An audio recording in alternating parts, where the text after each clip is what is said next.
Capone's Flight Empire, Episode 55. Welcome aboard, ladies and gentlemen. This is Toby, your official tour guide for Capone's Flight Empire, where numbers are big, engines are loud, and strategies are always on the edge of genius and insanity.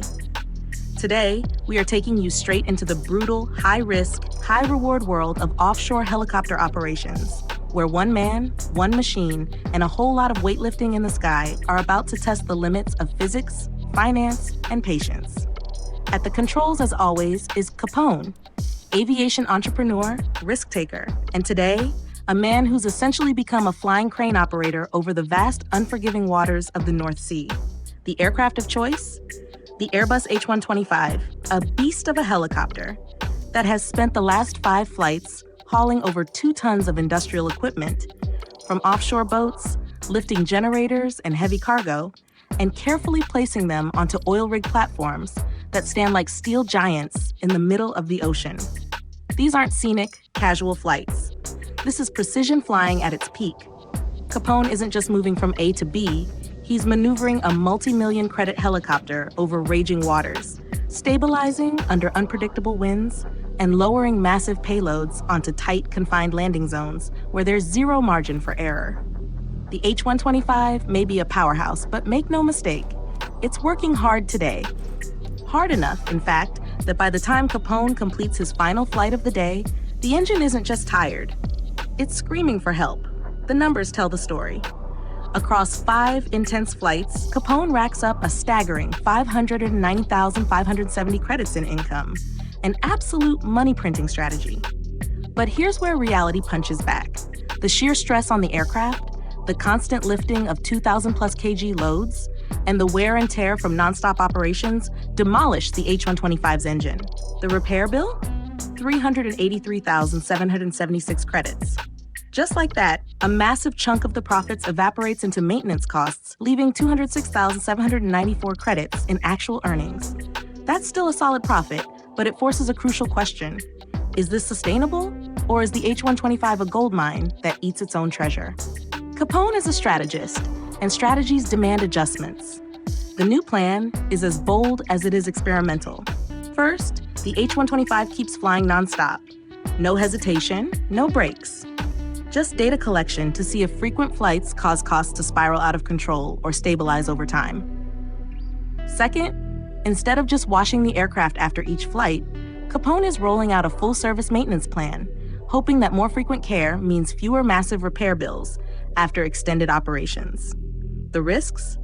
Higher daily maintenance costs. The reward? Potentially avoiding 6-figure repair costs and maximizing the H125's money-making power. But there's another wild card in play: selling and upgrading. The H125 has already earned more than its purchase price, meaning Capone can cash it in, take the profits, and roll them straight into a brand new machine, one that starts fresh with zero wear, to see if this entire cycle can be optimized from the ground up. Now, let's put this all into perspective by comparing the H125 to Capone's only other helicopter, the Robinson R66 turbine. The R66 is a great machine in its own right, lighter, more affordable, and fuel efficient. But let's be honest, it's not in the same league. The H125 is built for heavy lifting and brutal endurance flying, while the R66 is more of a versatile utility helicopter, great for smaller jobs, but not something you'd want to strap a 2-ton generator onto. The R66 wins in cost efficiency, but the H125 dominates in sheer earning potential. And while the H125 was out grinding away in the skies, Capone's passive aircraft were holding down the fort, bringing in roughly 20,000 credits each for every hour the H125 was in the air. It's a solid side income. But let's be real, compared to the kind of numbers the H125 is pulling in, this helicopter is playing in a completely different league. So where does this leave us? The H125 is a financial monster, but it also has a bottomless appetite for maintenance costs.